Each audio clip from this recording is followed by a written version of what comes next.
తూర్పుగోదావరి జిల్లా అనపర్తి టికెట్ విషయంలో ఉత్కంఠ కొనసాగుతోంది.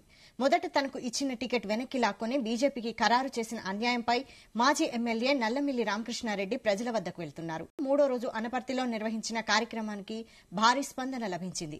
తన తల్లిని రిక్షాలో కూర్చోబెట్టుకుని రామకృష్ణారెడ్డి కుటుంబ సభ్యులతో ప్రజలను కలుస్తున్నారు. అనపర్తి నియోజకవర్గంలో టీడీపీని రక్షించేందుకే తాను ప్రజల వద్దకు వెళ్తున్నానని చెబుతున్నారు రామకృష్ణారెడ్డి. మరోవైపు టీడీపీ అధిష్టానం నిర్ణయం మార్చుకోకపోతే రామకృష్ణారెడ్డి ఇండిపెండెంట్ గా పోటీ చేస్తారా లేదా కూటమిలోని ఏదైనా పార్టీలోకి వెళ్తారా అనేది నియోజకవర్గంలో చర్చగా మారింది.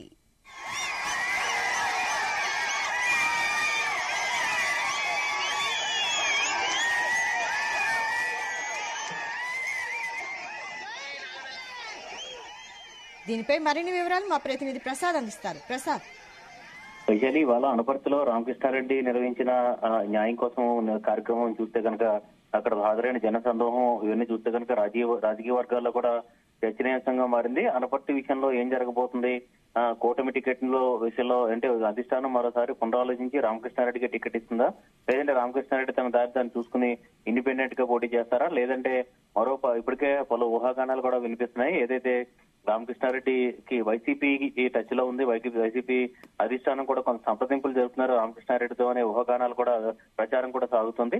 దీంతో పాటు మరొక సరికొత్త ప్రచారం కూడా అనపర్తి నియోజకవర్గంలో మొదలైంది.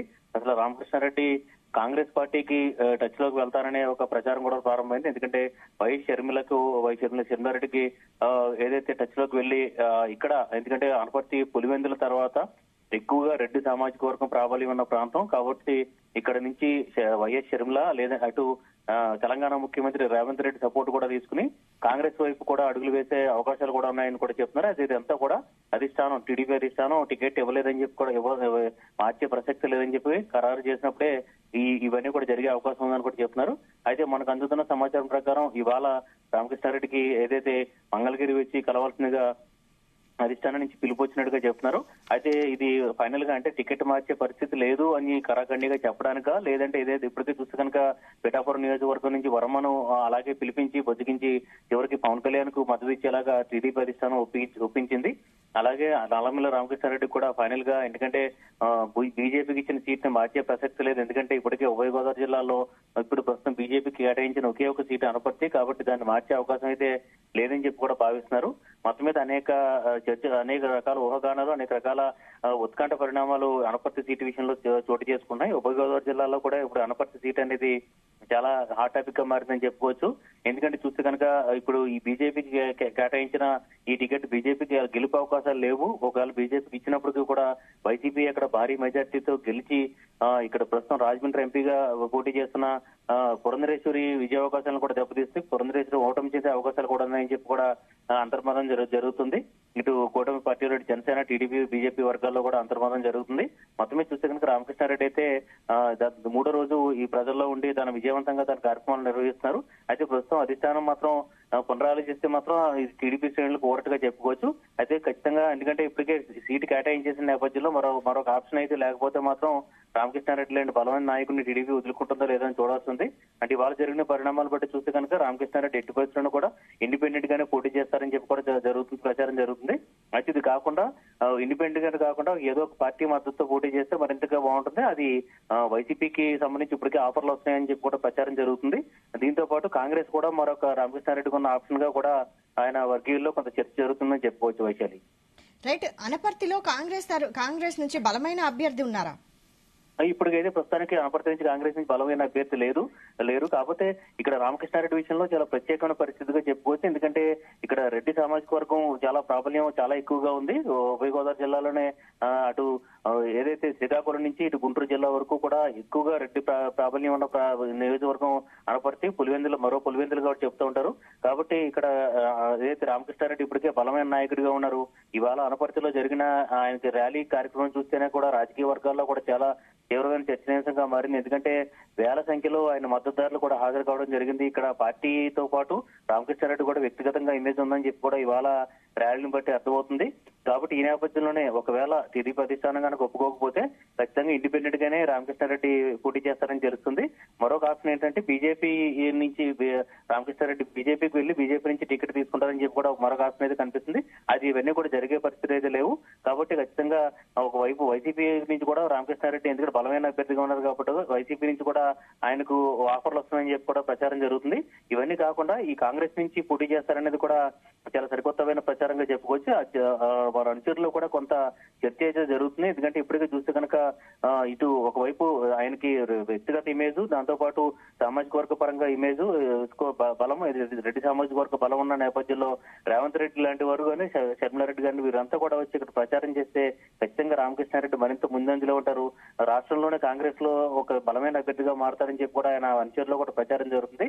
ఇది ఎంతవరకు కార్యరూపం దాల్సిందని చూడాల్సిందే. ప్రస్తుతానికైతే మాత్రం టీడీపీ అధిష్టానం ఏం చేస్తుందో ఫైనల్ నిర్ణయం తీసుకున్న తర్వాతే రామకృష్ణారెడ్డి తన దారి తాను చూసుకునే అవకాశాలు అయితే కనిపిస్తున్నాయి. వైశాలి, రైట్. అయితే కాంగ్రెస్ లోకి వెళ్తే గెలిచే అవకాశాలు ఎక్కువగా ఉన్నాయా, లేదంటే ఇండిపెండెంట్ గా పోటీ చేస్తే గెలిచే అవకాశాలు ఎక్కువగా ఉన్నాయా రామకృష్ణారెడ్డికి?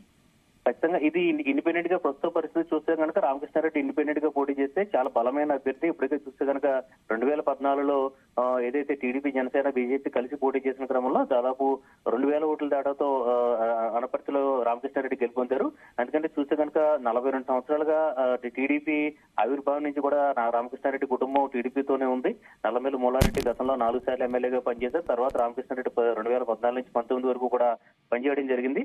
అయితే ఇందులో చూస్తే కనుక ఇప్పుడు ప్రస్తుతం ఏదైతే ఇప్పటికే చూస్తే కనుక గత 5 సంవత్సరాల నుంచి కూడా వైసీపీ ఎమ్మెల్యే సతీష్ సూర్యనారాయణ రెడ్డిపై రామకృష్ణారెడ్డి పోరాడుతున్నారు. అదే విధంగా ప్రజల్లో కూడా ఉన్నారు, కార్యకర్తలు కూడా అండదండంగా ఉన్నారు.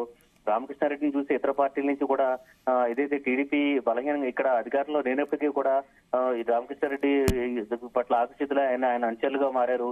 ప్రతి గ్రామంలో కూడా ఆయనకి వర్గం ఉంది. కాబట్టి టీడీపీ ఎప్పటికీ చూస్తే కనుక టీడీపీ తీవ్ర అన్యాయం చేసింది. రామకృష్ణారెడ్డి లాంటి నేతకే న్యాయం చేయకపోతే ఎలా అని చెప్పి కూడా టీడీపీ శ్రేణిలో కూడా అంతర్మదనం మొదలైంది. ఎందుకంటే చూస్తే కనుక టికెట్ ప్రకటించిన రోజు పార్టీ గుర్తైన సైకిల్ కూడా మంటల్లో వేసి తగలబెట్టారు. అంత ఆగ్రహవేశాలతో అక్కడ కేడర్ ఉన్నారు.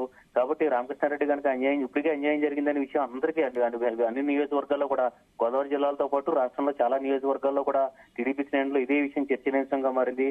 కాబట్టి ఖచ్చితంగా చంద్రబాబు ఈ విషయంలో పునరాలోచించి రామకృష్ణారెడ్డి కనుక న్యాయం చేయకపోతే మాత్రం ఖచ్చితంగా ఆయన ఇండిపెండెంట్ గా వెళ్ళడం అనేది మొదటి ఆప్షన్ గా కనిపిస్తుంది. దానికి తోడు ప్రస్తుతం ఏదైతే ఇప్పుడు ప్రస్తుతం కొత్తగా ప్రచారం మొదలైందో కాంగ్రెస్ లోకి రామకృష్ణారెడ్డి వెళ్తే ఎలా ఉంటుంది ఆయనకి, అంటే ఇవన్నీ కూడా అంటే కాంగ్రెస్ నేపథ్యం, ఇక్కడ ఎంతో కొంత కాంగ్రెస్ గతం నుంచి ఉన్న ఓటు బ్యాంకు, అదేవిధంగా చూస్తే కనుక ప్రస్తుతం పిసిసి ఏపీ కాంగ్రెస్ అధ్యక్షురాలు షర్మిలారెడ్డి కనుక ఇక్కడ పర్యటించడం, అదేవిధంగా రేవంత్ రెడ్డి లాంటి వారు కూడా వచ్చి ఇక్కడ ప్రచారం చేస్తే ఖచ్చితంగా ఒక అదనపు బలం చేకూరుతుందని చెప్పి కూడా ప్రచారం అయితే మొదలైంది. అది ఎంతవరకు ఇందులో కార్యరూపం దాల్సిందని చూడాల్సిందే. ప్రస్తుతానికైతే ఎక్కువగా శాతం అధిష్టానం కనుక తిరిగి నిర్ణయం మార్చుకుంటే మాత్రం రామకృష్ణారెడ్డి మళ్ళీ టీడీపీ తరఫునే పోటీ చేసే అవకాశాలు అయితే ఎక్కువగా కనిపిస్తున్నాయి. అది ప్రస్తుతానికి దీనికి సంబంధించి చూస్తే కనుక రేపటికల్లా కొంత క్లారిటీ వచ్చే అవకాశం అయితే కనిపిస్తుంది. వైశాలి, రైట్. అయితే ఫైనల్ గా కూటమిలో లెక్కల వల్లనే అనపర్తి బీజేపీకి కేటాయించడం జరిగింది అనుకోవచ్చా?